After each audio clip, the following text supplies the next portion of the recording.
Shaun, Tilley, looking after things. Alison back here tomorrow, and all through the programme we've been talking about these. If you see something that doesn't look right, speak to staff or text the British Transport Police on 61016. We'll sort it. See it, say it, sorted. And we've also been hearing how a former Sussex MP is sick and tired of what he calls the barrage of pointless announcements blaring from overhead speakers on our rail network. We spoke to Norman Baker earlier in the show. I just find them intensely irritating, and also they're patronising. I mean, treating people as idiots, as imbecilic, who are incapable of walking up and down an escalator without being told to hold a handrail. You know, the idea of someone anonymous trying to regulate everybody's life to that nth degree is not something which I think is appropriate and against the kind of British spirit. And we don't need it. And they get in the way of announcements which are important. People do want to know which stop they're at. They want to know where to change.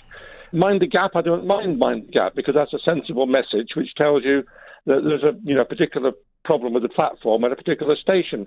You know, those announcements are quite sensible. But what's not sensible is ones which tell you nothing that you don't already know. I mean, another one you didn't mention was be careful of slippery surfaces. Well, you know, I mean, it's been raining. People have got their own ability to work out it might be slippery without being told over the tannoy. So there seems to be a kind of energy in the industry somewhere to fill any available space with a message about something. They may as well say, you know, lions and tigers are banned at Lewis Station, and then they'll tell you afterwards that the message is effective because none have been seen there. I mean, we do have to get hold of these messages and get rid of them. I tried to do so when I was Transport Minister about 10 years ago. I got rid of some of them, but more appeared. Grant Shapps, when he was Transport Secretary about a year or so ago, announced a similar blitz, and that he tried as well. Some of them went. They've all been filled by something else. You know, what the industry has to realise is that people actually quite like to travel without being bombarded with noise all the time. Meanwhile, Sim Harris, who's managing editor of Rail News, is worried they're counterproductive and cause people to switch off. Should there be a genuine security threat? I think he's broadly got it right. I take the point that sometimes communication is important. For example, if your journey is changed, and annoyingly, that's sometimes when you don't get it. But I'm tired, deeply tired, of being told to mind the gap between the train and the platform edge. I've heard it said at every station, irrespective of whether there is much of a gap or not. I know the Underground is famous for mind the gap, but actually there are some quite sharply curved platforms on the Underground, and I think it's more justified at stations like, for example, the northbound Bakerloo at Waterloo, which really is a very curved platform, would never be built like that now.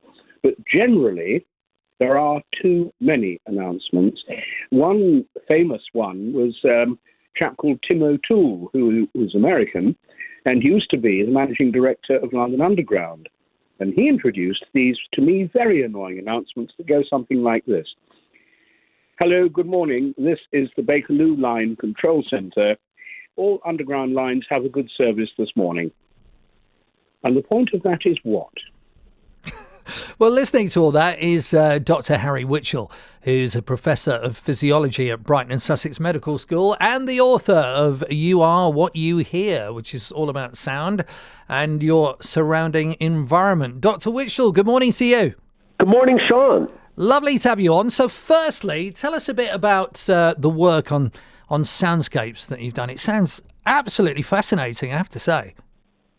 Sure. We all understand that litter makes our environment both uglier and less clean, but we often forget that noise pollution is also a problem, just like your speaker said, because noise pollution is invisible and disappears as soon as the sound ends.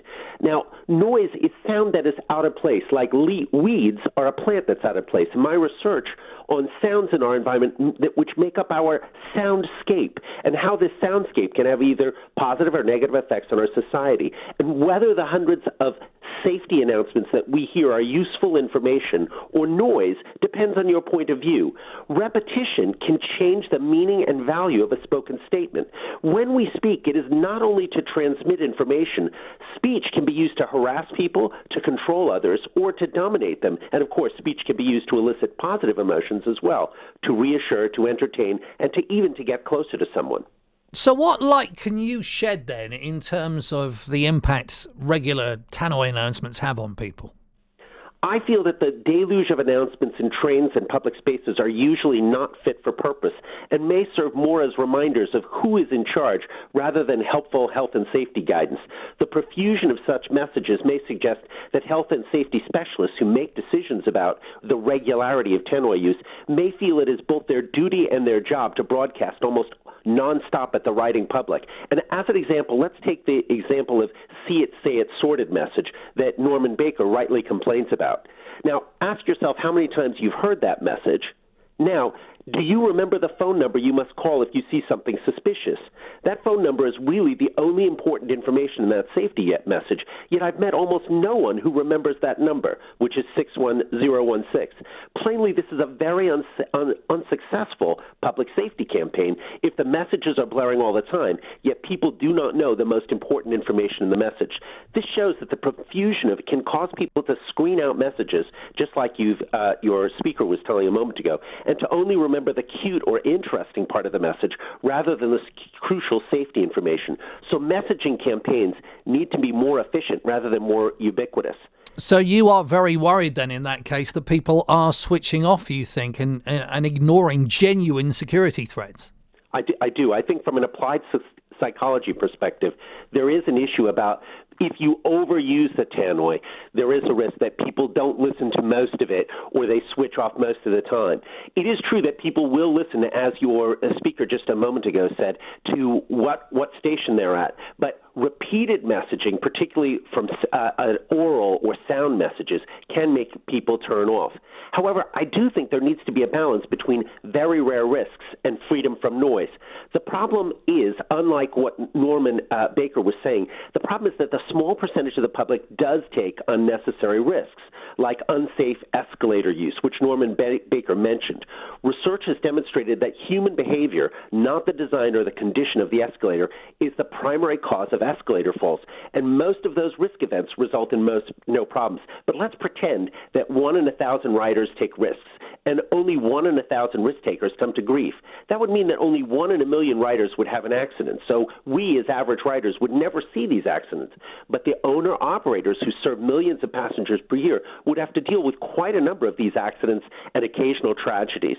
In a litigious society, which is a cultural feature that the United Kingdom is slowly importing from the USA, the owner-operator can be held partly or wholly accountable for accidents arising from dangerous behavior, which solicitors can claim the victim did not know.